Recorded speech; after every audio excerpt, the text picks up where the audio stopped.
Good afternoon, everybody. Good afternoon. All right. Happy Friday as well. Okay.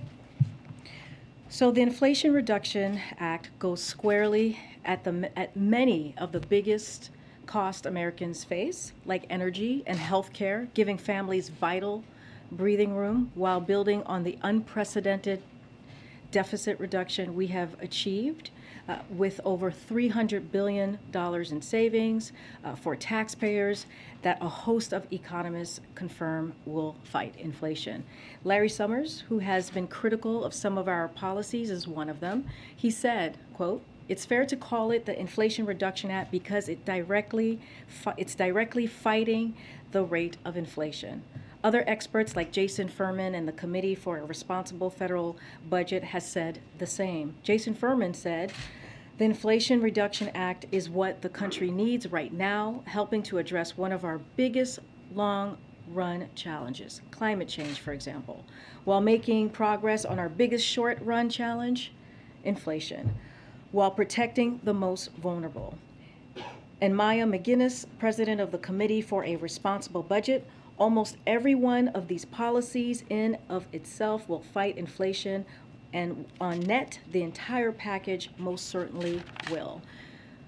To circle back for a second, that more than $300 billion that I just mentioned in a deficit reduction I mentioned earlier just now will be financed by ending special tax benefits for the wealthy and big corporations that have happened at the expense of the middle class, including loopholes that allow multi-billion-dollar international companies to pay $0 in taxes, or a hedge fund manager to pay considerably less in taxes than middle-class families will act against inflationary pressures across the board, addressing many costs. The president's biggest priority is cutting costs for families and fighting the global problem of inflation that is affecting the world, and that's why he wants to pass this as soon as possible.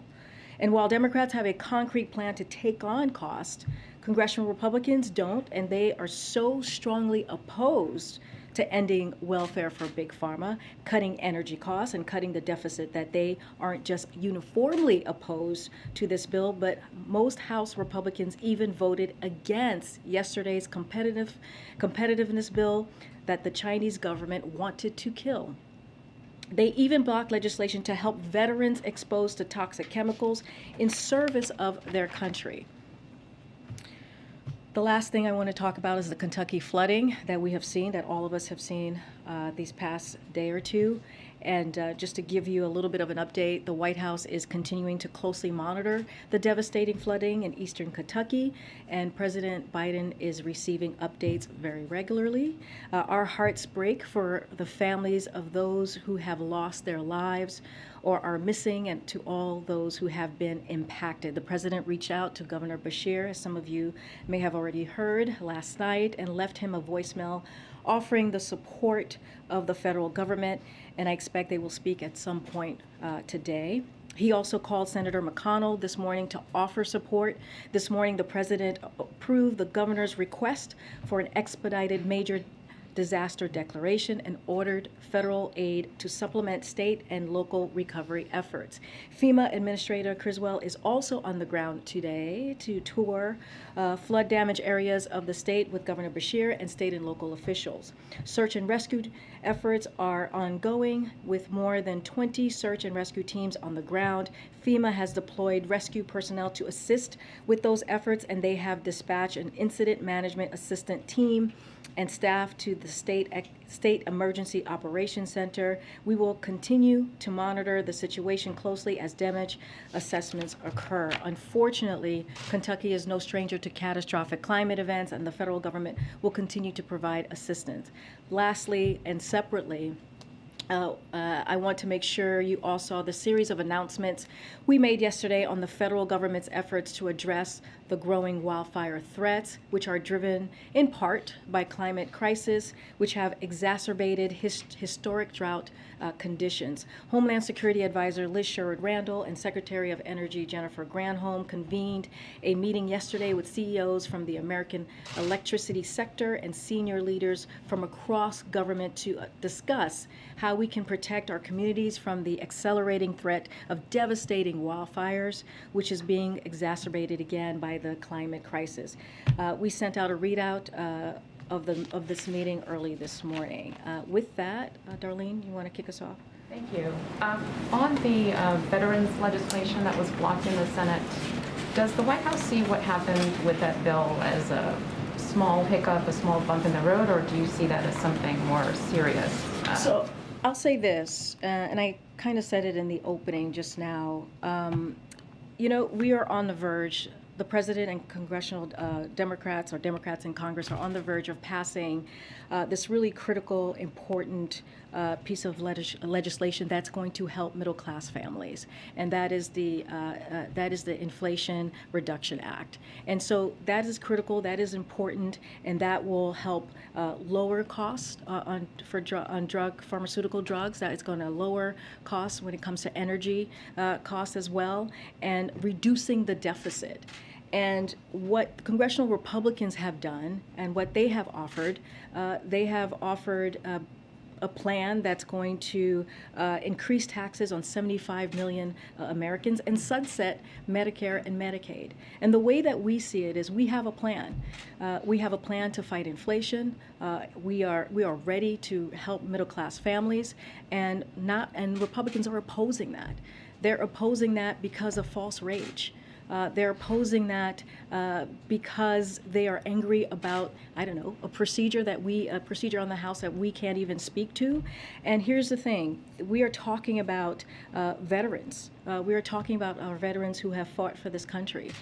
We are talking about veterans who have been exposed to toxic chemicals because of their service to our country. So the time is now to get this moving. The time is now to move forward, and we hope that they do the right thing. Secondly, the president had a couple of events here this week after he came out of isolation.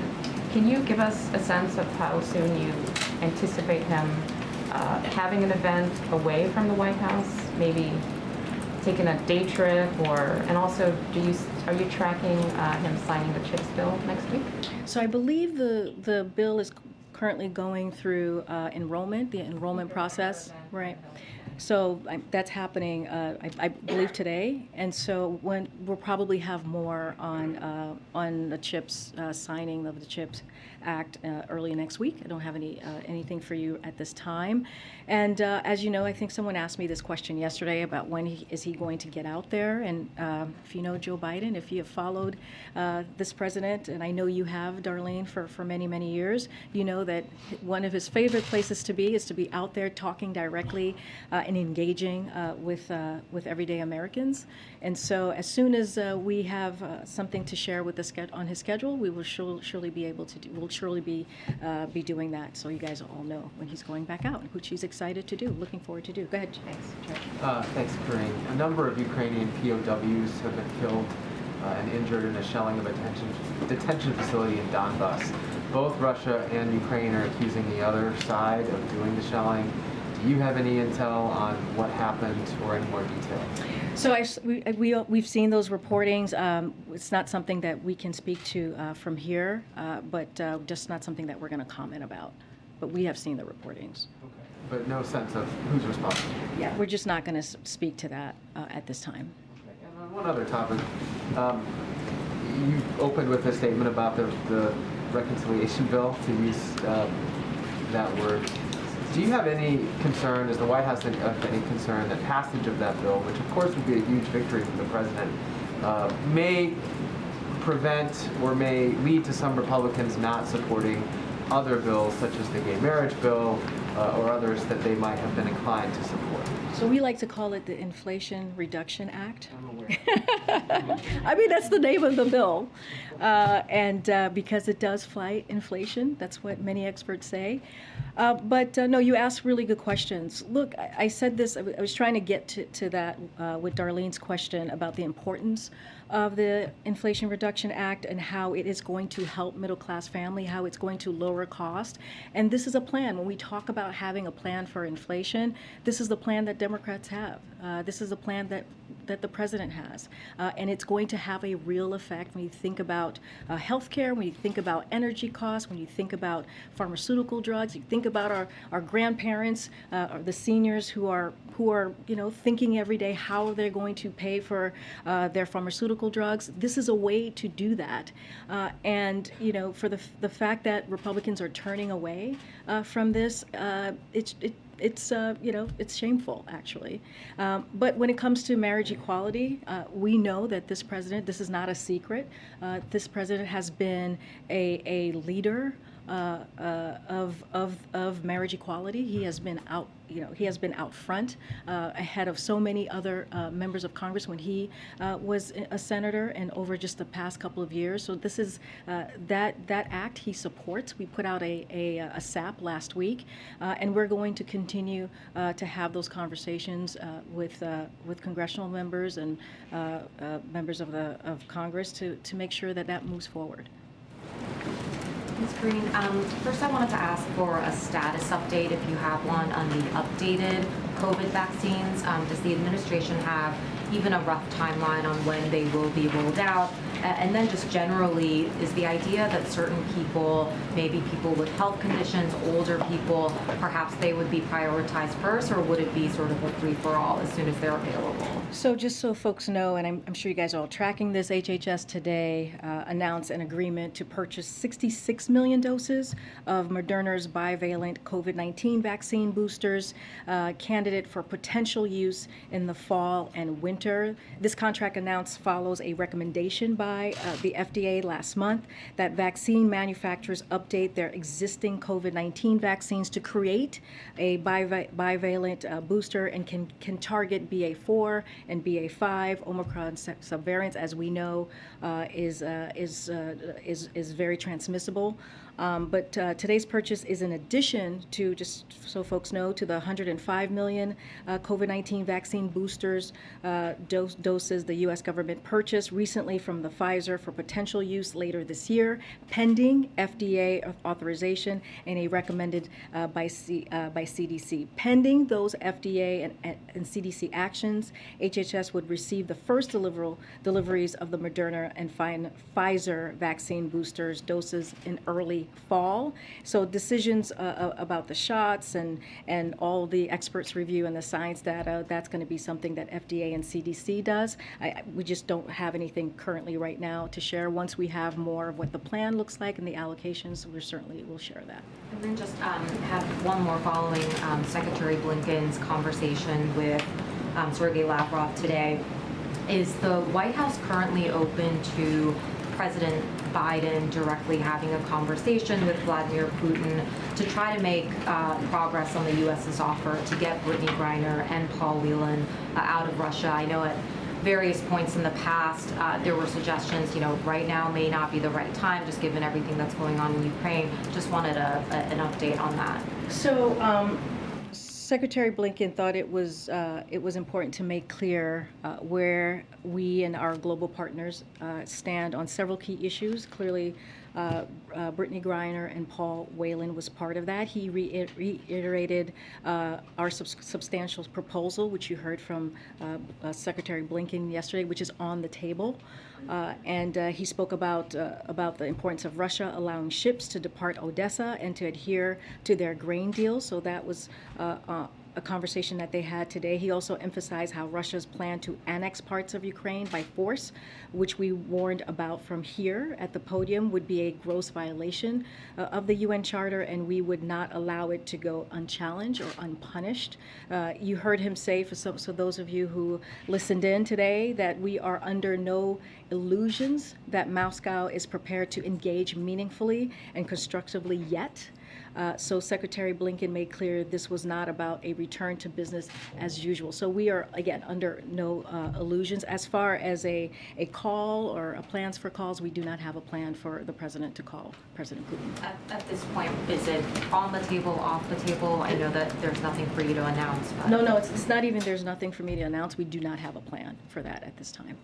Hoping to ask a domestic question, but it's kind of a follow-up on the status of these negotiations around Brittany Griner and Paul Whelan. Does the administration feel like it accomplished what it was hoping to by going public with this substantial offer now that we are seeing some engagement between Secretary Blinken and the Russian foreign minister? And are you concerned this could all just still fall apart? So here's the thing, we have made clear, the president has made clear that this is a priority for him. And in getting Brittany and Paul home, he wants to see them come home. But he's also made clear that when it comes to U.S. nationals who are being wrongfully held or held hostage, they need to come home. And he's going to do everything that he can to make that happen. And I think this is what you see by the announcement that Secretary Blinken made yesterday, by having a substantial offer on the table. We are making clear and being very transparent of what is happening. Those conversations are going to continue to go on. We are not going to negotiate from here just because it's just the right thing to do, and we want to be very careful. And so, again, this is the president showing that he is willing to do everything that he can to bring U.S. nationals home who are wrongfully It seems like it's in detained. the right direction that Blinken and Lavrov talking. I'm not. I mean, you heard from the secretary yourself. He was very clear, as I just laid out, of the three things that came up during that conversation. He also said he is not delusional, and we expect conversations and negotiations to continue. I'm just not going to say much more from here. And I just wanted to ask about some of the details in the Manchin-Schumer sort of deal in the reconciliation bill. Everyone's just had a beat to be able to kind of dig into the bill text, and we're starting to see some environmentalists really voicing concern, like acknowledging obviously these huge investments in clean energy, but frustrated by some of the trade-offs, mandates for new drilling, mandates for opening up some different parts of the country to drilling. I was struck by Chairman Grijalva saying that he was particularly concerned that the deal's promise of comprehensive permitting reform was another euphemism for gutting our most foundational environmental and public health protections. So just what's your message to environmentalist leaders in your own party who are really worried that the climate investments just might not be enough to offset all this new drilling potential? So I'm going to say that, I said this yesterday, which is, this is a historic piece of legislation. It is going to be a game changer for so many Americans, so many middle-class families, and that the president is grateful. We have said that is grateful for the work that has been done by Senator Manchin and Senator Schumer and others in making this happen. And so the way that we see it is going to help struggling Americans in a big way.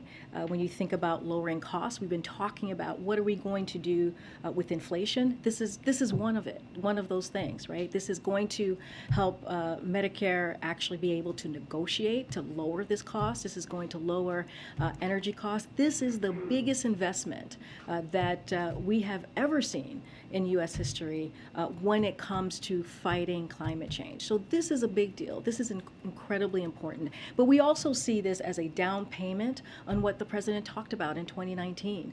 When it comes to climate change, the president has taken bold actions for this past 18 months, and he will continue to do that. It doesn't end here. He'll continue to take action to make sure that we reach his goals, his emission goals. We believe that we will meet these goals with this particular piece of legislation, but there will be more work that we will continue to do. Is it fair to say he just likes the whole bill, all of it? He is grateful, and he thinks this is a historic bill, and this will help struggling families, and this is part of fighting inflation. And also, when you think about the deficit, lowering the deficit, which we've already seen this past year, that was done by $1.7 trillion. Now we're going to add another $300 billion. This is a big deal. This is incredibly important for American families.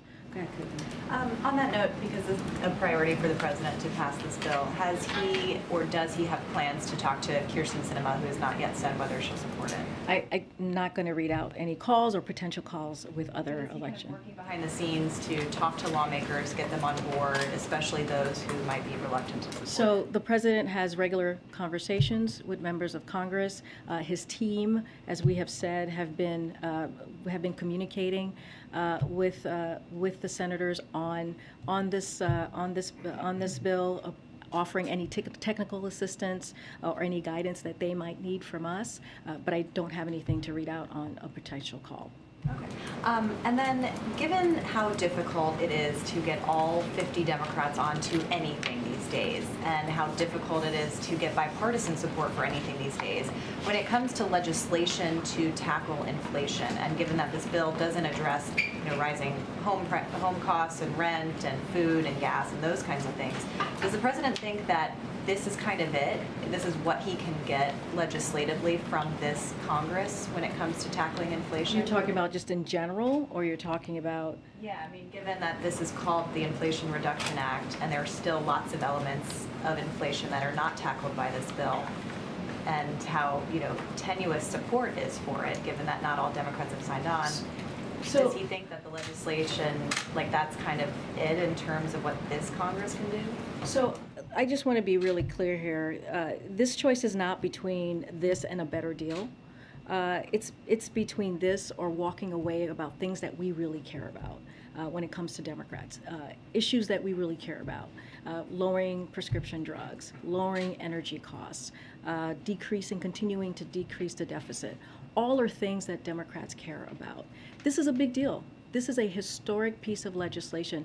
And to your point, it is the only legislation out there in Congress that's going to fight inflation. So we need to move forward to get this done.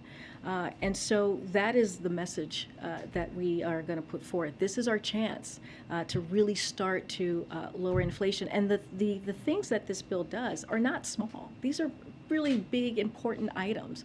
If you ask many American families, if you ask them, hey, are you able to pay for your drugs, your medical needs that you really need every day, or seniors, you ask our seniors that question, I'm sure most of them will say, no, I have difficulty paying for those bills. I mean, that's what we're talking about. We're talking about giving some relief to families, to seniors. It's going to go a long way. Again, this is a historic piece of legislation, and we encourage folks to support it. And just a quick follow-up on Lavrov. Is the president concerned that these talks are doing anything to kind of legitimize Russia in light of their aggression and war against Ukraine? That kind of opening up these discussions, starting these discussions, especially when it comes to Griner and Whelan, that this is doing anything to kind of legitimize Russia, or that it could get to that point? I mean, I don't know how that would legitimize Russia when we know they are causing this brutal war in Ukraine. When that is fact, when that is known, when you see NATO has come together in a way, coalesce in a way we have not seen in a long, long time to make sure they send a loud message to Russia, when you see the sanctions that have really hurt the Russian economy, I mean, I don't see how they are legitimized at all. If anything, they are now a pariah in the global stage because of what they're doing. So what the president is doing, and the secretary and his team, his national security team, is to make sure we keep our promise and doing everything that we can in bringing home U.S. nationals that are being held, who are wrongfully detained, and that's going to be the focus. And so the president, again, this is top of mind. This is a priority, and that's what you're seeing right now. Karine, thank you. Going back to getting the Inflation Reduction Act passed, how does the president see his role in getting this over the finish line? Well, look, this is, as I said moments ago, we see this as a down payment from what he's been talking about in 2019.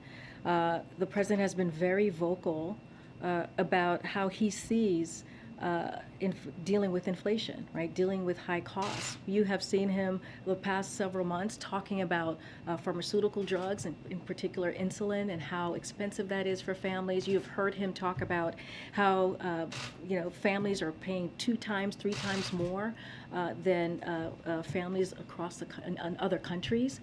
So he's been very vocal. He has been out there. He has done this, gone out there and met with the American people, or spoken in front of them and told that story, explained what Congress needs to do. So we're going to continue to do that work. He has staff here in the White House that's continuing also to have those conversations. And I ask in part, and I know you're not going to get specific about phone calls to Senator Sinema, but does he feel like he gave some space to the negotiators? Does he feel like now is the time for him to engage directly, hands-on, to try to get this over the finish line and to make that personal outreach to potentially bring Senator Sinema here? So, we're not going to talk about any outreach of any other senators, but I would say that the president has been very vocal here. He has made his point very, very clear to the American people, to the public, of where he stands on these items that we're talking about. When we're talking about climate change and energy costs, when we're talking about drugs, pharmaceutical drugs, and bringing those costs down. And again, his team, right? These are the folks who work for him, have been directly engaging with members in Congress, and that's going to continue.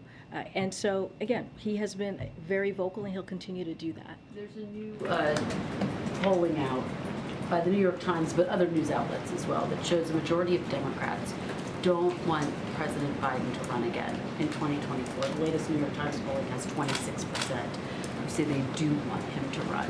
We had some reporting yesterday that the administration is keeping a close eye on potential challengers. How nervous is this White House when you look at those numbers and when you think about the other Democrats who are out there making their voices heard? So, the president intends to run in 2024. We are a long ways away from that. I cannot get into specifics of any political election polling because I am behind this podium. But what I can say, we've just talked about the Inflation Reduction Act and how important the president believes it to deliver that to the middle class, to the American people. Earlier this week, or just yesterday, the CHIPS Act was passed, and how critical that's going to be to lowering costs, investing in manufacturing. As we talk about inflation, it's going to strengthen the supply chain. All of these things are the work that are because of the work that the president has been doing. So we're going to continue those efforts. We're going to continue to deliver the best way we can, and let's not forget the gas prices as well. That's something that the president has been doing for months, and we have seen a decline for the last 6 weeks. That's our focus. And just one more on the prisoner swap. Does the administration feel more confident now that you'll be able to bring Brittany Griner, Paul Whelan home after the conversation that Secretary Blinken had with his counterpart? We are doing everything that we can to bring Paul home, to bring Brittany home. We believe they are being wrongfully detained, and they should be home with their families, and we're going to continue to do the work to get them back. I'm just going to go ahead, Stephen. Thanks. Congresswoman Maloney, who chairs the House Oversight Committee, sent a letter today urging the administration to declare a public health emergency for monkeypox. Where does that request stand? Dr. Jha talked about this the last time he was in here, one of the last times he was here. He said that is up to HHS to decide, and I would leave it to them to make that decision. Earlier this week, I asked you about the TPOXX treatment that has been shown to be effective in reducing some of the pain and the lesions from monkeypox cases. Does the administration believe it has done all it can to see to it that this treatment is made more available? CNN reported this morning that only 230 courses had gone out as of last week, with more than 5,000 or close to 5,000 cases. So when it comes to TPOXX specifically, facilities' easier access to treatment is critical and a priority of the federal response. CDC and FDA are working on a range of actions to do exactly that. It's important to note that when it comes to TPOXX, it is FDA approved, but it's approved for smallpox, not for monkeypox. And so it is up to a doctor who is looking to prescribe that TPOXX. They should reach out to the CDC if they feel that that is important, or their state health department, and will be able to access it. But again, it is approved for smallpox.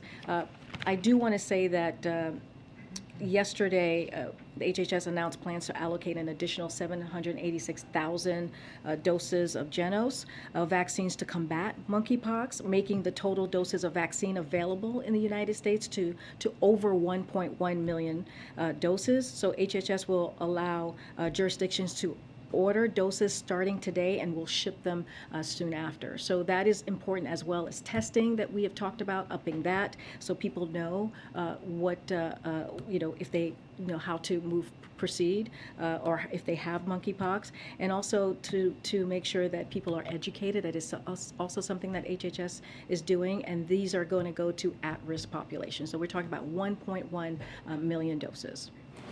Okay. Thanks, Karine. An official who is associated with Chinese state media is suggesting that if Speaker Pelosi tries to go to Taiwan, her plane could be shot down. Does the president have a response to that? You know, I've been asked about, I know you're asking specifically about the rhetoric that we're hearing from China, but as it relates to the speaker's travels, it's something that we're just not going to speak to. Right now, that's a hypothetical. We're just not going to speak on her schedule. As we have said multiple times, we give advice and guidance to any members of Congress where they travel, to the region they travel, whether an advice on geopolitical situation in the region or in the country, and any national security issues that may arise. But again, I'm not going to speak to a hypothetical. Okay, and on another subject, why is the Biden administration building a border wall in Arizona?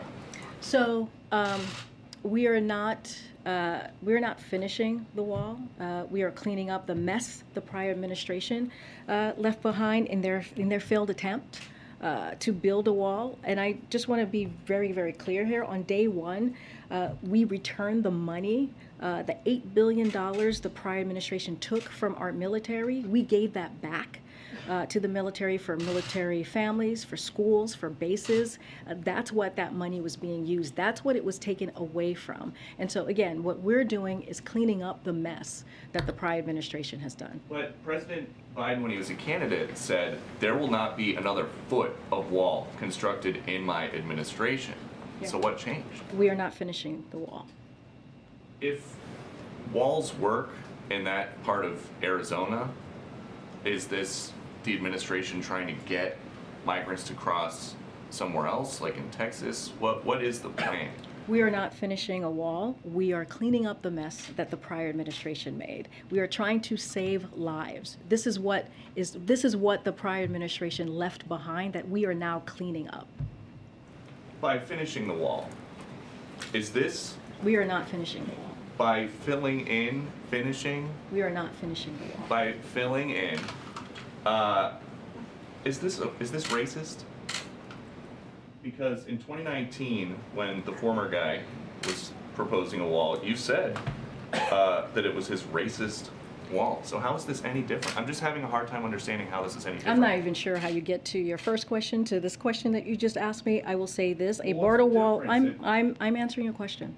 A border wall is ineffective use of taxpayer dollars. So it's ineffective of taxpayer dollars that actually went to the military, that the last administration, the prior president, took from the military, which took away from schools, which took away from military bases.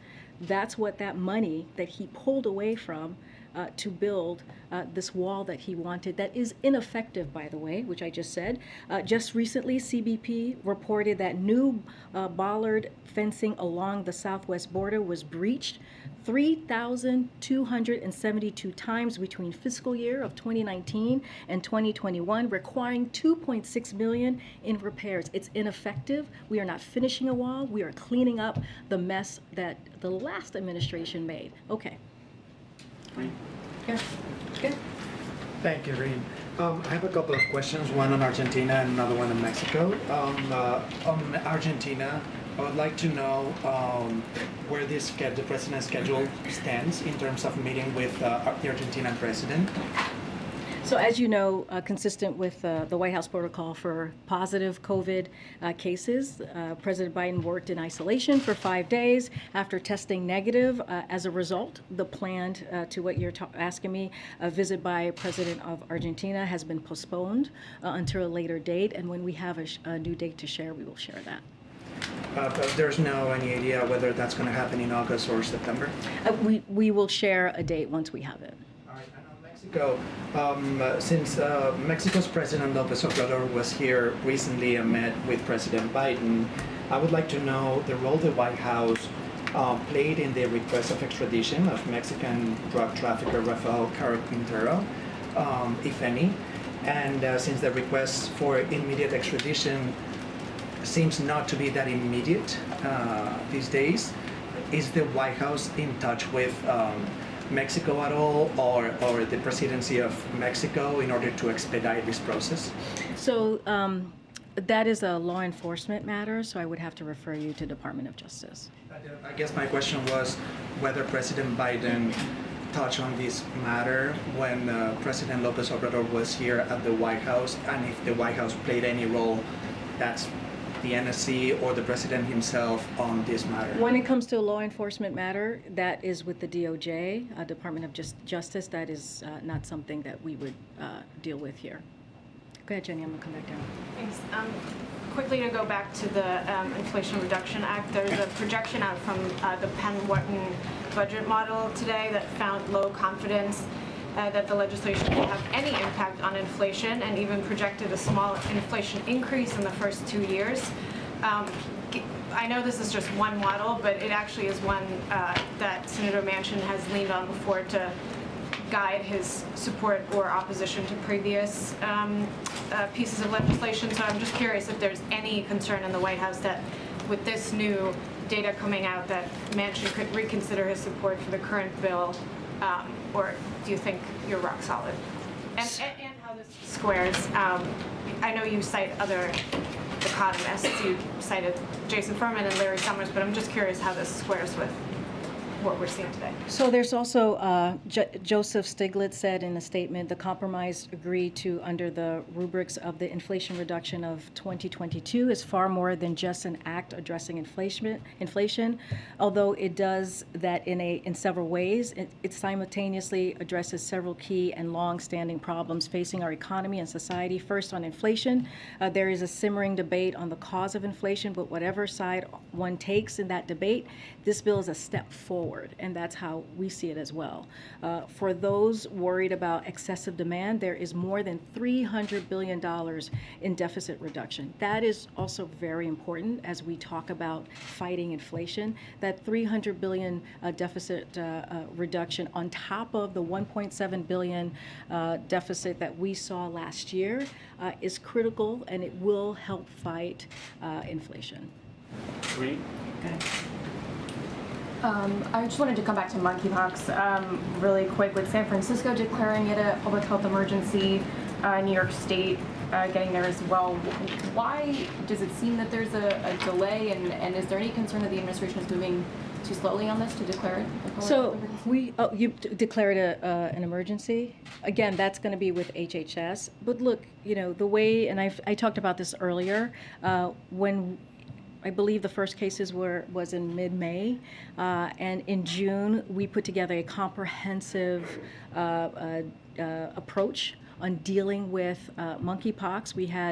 We put out 300,000 of vaccine that went to targeted areas, to communities at risk, working very closely with state and local legislators. I just announced another close to 800,000 doses that we will put out there. That's a total of 1.1 million doses. And then we also asked for 5 million after that. So we are doing everything that we can, working with state and local legislators. We think it is our responsibility to fight this virus. We know HHS is certainly committed to doing that. And part of this is going to be educating, as I mentioned earlier, folks, making sure that there's testing out there. We increased our testing as well. And so we're laser focused. We're going to get more vaccines out to the population across the country. Again, that's just one part of what we're doing. The testing and the treatment, we're going to make sure that is more accessible as well, because we understand how important it is for people in communities at risk to protect themselves. So we're going to continue doing that work. Okay. Does the administration feel confident it can get the funding it needs for the monkeypox response from Congress, given that it's struggled to get coronavirus funding for several months? So as the president said the other day, it's critical that we keep investing in the vaccines, treatments, tests, and other tools we need to continue to make progress on this as well. And so we're going to continue to do that. We're gonna, our team is gonna work with Congress to deliver on the COVID and monkeypox. It's about $21 billion. Senate is seeking to get that done. So that is going to be continued focus to get that $21 billion. Karine, so Mark Fogel has been in a Russian prison for 11 months and is serving a 14-year prison for bringing a half an ounce of medical marijuana that he was prescribed in the United States. Why is he not on the list with Brittany Griner and Paul Whelan? No, we've gotten that question before, and as we have said, there's certain cases that we cannot speak to because of privacy issues, and that is one of them that we cannot actually speak to. But again, I'll just reiterate what we have said with wrongfully detained and U.S. nationals that have been held hostage. We are going to do everything that we can to be able to get them home. But some cases that we just can't speak to it.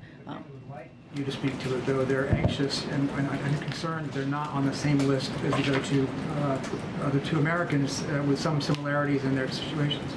So again, there are privacy considerations, so we have no further comment to make at this time, but this is something that we take very seriously. We see this as our responsibility to assist U.S. citizens abroad and monitor their situation, but on this particular case, we cannot speak to it.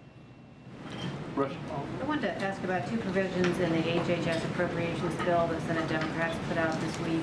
There's $10 million in it to create a reproductive health ombudsman position at HHS, and there's also $350 million to fund travel costs for women to go to other states, as well as to expand abortion facilities in states that still allow it. My question is whether the White House supports these provisions, and if you do support them, are there ways that could you still do them even if the funding doesn't end up in the final version of the bill? So, the president was very clear about making sure that we provide FDA medications to women and their health care who are making their own decision on how they want to move forward with their family. We know that when the Supreme Court made that extreme decision on Dobbs, it really put a lot of families and women's lives at risk. And so that is something that he made sure FDA was able to do. When it came to travel, he asked DOJ to make sure that women can travel safely when they cross into a different state to get that abortion. And so, I don't have much more to say on the HHS funding. Again, this is something that the president has been very clear in making sure that we do everything we can, and he put forth those two actions. When it comes to anything else, everything's on the table, and we'll have more to share. But I'm going to leave that. Right now, whether an ombudsman is needed at HHS, for example. I'm just going to leave it there. Go ahead. Thanks, Karine. Two questions for you. One, has President Biden been tested for COVID since testing negative to end his isolation as part of the monitoring for any rebound cases? So I don't have, I would have to check with his team on when the last time he was tested. We have been clear that when if he were to test positive, we would share that and we'd be transparent. So we'll share that when we have that information. And then a follow-up. If we have that information. We do not want to have that information, but if that were to occur, we would be transparent, like we were when he did test positive a week ago, almost. And then I wanted to follow up on the question Kristen asked you. Democratic Congressman Dean Phillips today said he doesn't believe that President Biden should run again in 2024. He says he believes, quote, most of his colleagues feel the same way, and that it's time for a generational change. Generational change is something we've heard President Biden himself talk about in the Democratic Party. So does the White House have any response to the congressman? Look, I'm going to stay where I am, what I said earlier to your other colleague, which is the president intends to run in 2024. We are ways away from 2024. We are going to continue to focus on doing the business of the American people by delivering for families, by lowering costs for families. As we have seen, we are very focused as well on the Inflation Reduction Act, as I just went through and explained. We saw the CHIPS Act pass, which is going to lower costs for families, going to fight, strengthen supply chains, strengthen our national security, invest in manufacturing. Those are the things that we're going to continue to focus on, and much more. So right now, 2024 is so far away. Karine, thanks. On the variant-specific booster shots for COVID, so with the 66 million Moderna shots ordered, that's in addition to the 105 ordered from Pfizer. That's basically enough doses for half of Americans. Do you think that is that reflective of what you think demand will be for the booster shots in the fall? And what do you plan on doing as the administration to promote uptake in the event that they do receive approval? Well, this is something that we have planned for, and we have been very clear about needing the funding to continue the comprehensive plan that the president has. But again, we are planning for the upcoming months. We have these 66 million boosters specifically for the BA4 and the BA5. Once FDA and CDC, based on the experts' review and science and data, they'll have their decisions on that particular piece. But again, we will have more to share and bring out Dr. Jha to share more. And then is the president considering a trip to Kentucky to visit the disaster area? As I said at the top, he's being regularly updated on this. Again, our hearts go out to the families who have lost loved ones, who have just lost even so much during this time. And a lot of it is due to climate change. As we are talking through this, all the movements on climate change is what we're trying to do here. But again, he's going to stay updated. He spoke to he's going to hopefully today connect with Governor Beshear. We don't have anything to share on his schedule at this time. Follow-up? Yeah, thanks, Karine. One clarification and one question I have for you. On the clarification, so we've heard the argument that job creation is the reason that we can't be in a recession, or one of the reasons. But on net, we were adding back jobs, not creating, because last month, for the first time, the private payroll finally reached the February 2020 levels. So the private sector has now only created 140,000 jobs. After adding back what? What we have been saying is that the president, since the last 18 months, we have created 9 million jobs. That is, those are the historic numbers that we have seen, the strong economic strength. That are being added back. But we also have created jobs as well, as I just stated. And so that is also very important to note. And so when it comes to the economy at this point, at this time, we're seeing a transition. That's what we are after a strong economy, a transition into more stable and steady growth. And that is something that you've heard it from Brian Dees, you've heard it from economic team, that we expected. There's nothing new there. And so the strong labor market, the resilience of resiliency of business, resiliency of the consumer purchase matters in all of that, matters in what we're seeing currently. But we understand that there's more work to be done as we talk about inflation, as we talk about high costs, which is why we continue to talk about the bills that we're seeing in Congress, in particular the Inflation Reduction Act. And so that's going to be our focus. And on that transition, when can Americans feel or see, when can Americans expect that transition to be over? So it's happening currently right now. That is what we're stepping into. We see that a little bit of a cooling, right, with the jobs numbers that we see every month. And again, that is expected, and so we'll continue to see that. Secretary Yellen explained this very well, much better than I am, because she is an economic expert and a very trusted voice on this. One of the things that she said that I think is important: a variety of risks ahead, like Russia's war, COVID lockdown, lockdowns in China and more. We have strength in the economy, a strong labor market being one strength. Consumer household balance sheets remain generally strong. Credit quality is strong.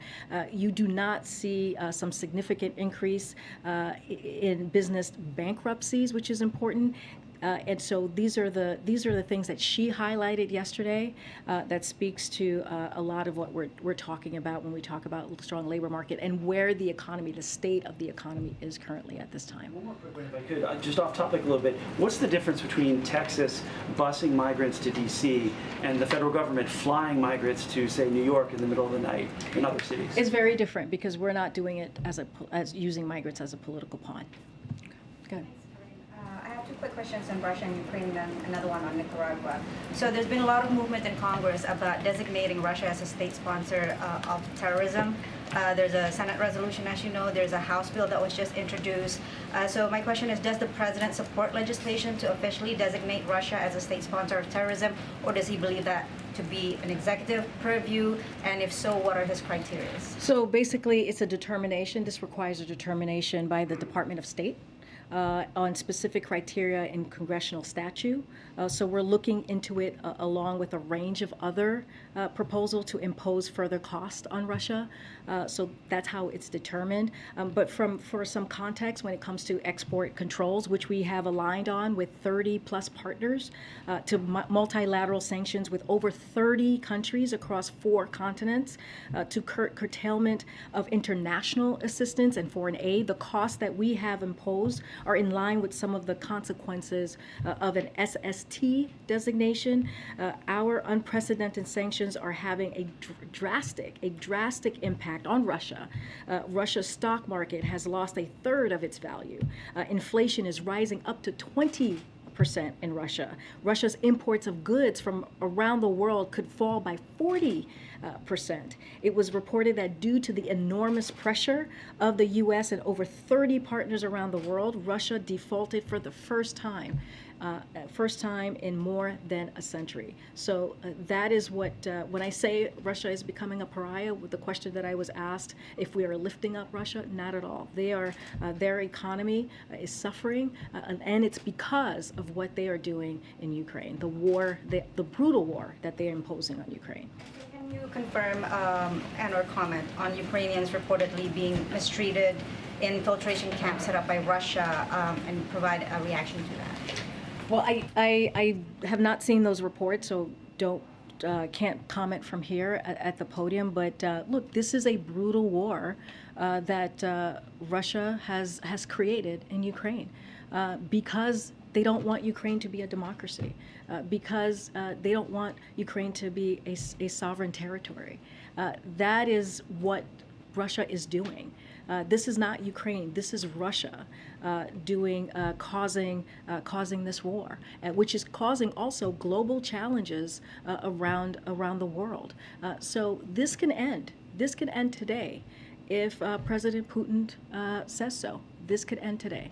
One last one on Nicaragua. So the Nicaraguan government has withdrawn its approval of the president's nominee for ambassador to Nicaragua, Hugo Rodriguez, following his criticism of President Ortega's regime.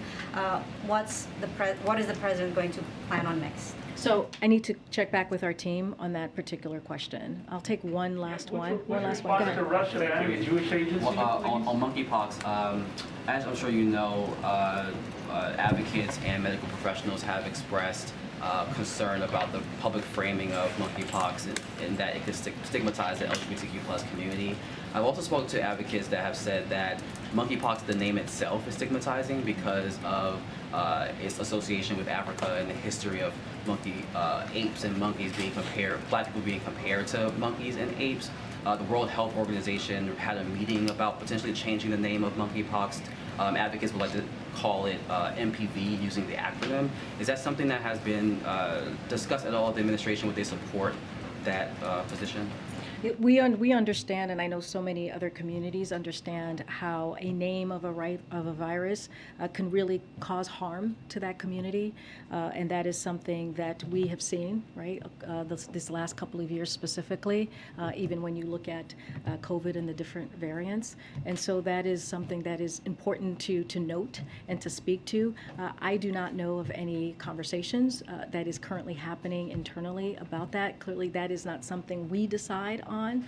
That is something that, as you just stated, that WHO makes a decision on the names of viruses.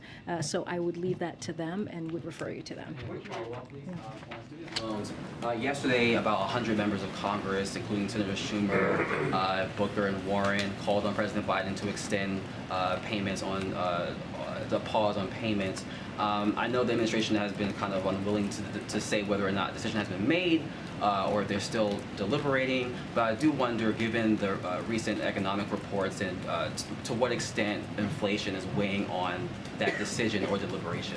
So that question has been asked by our, I think, Jared was asked this question when he was here last week, and so I leave you to his comments on that.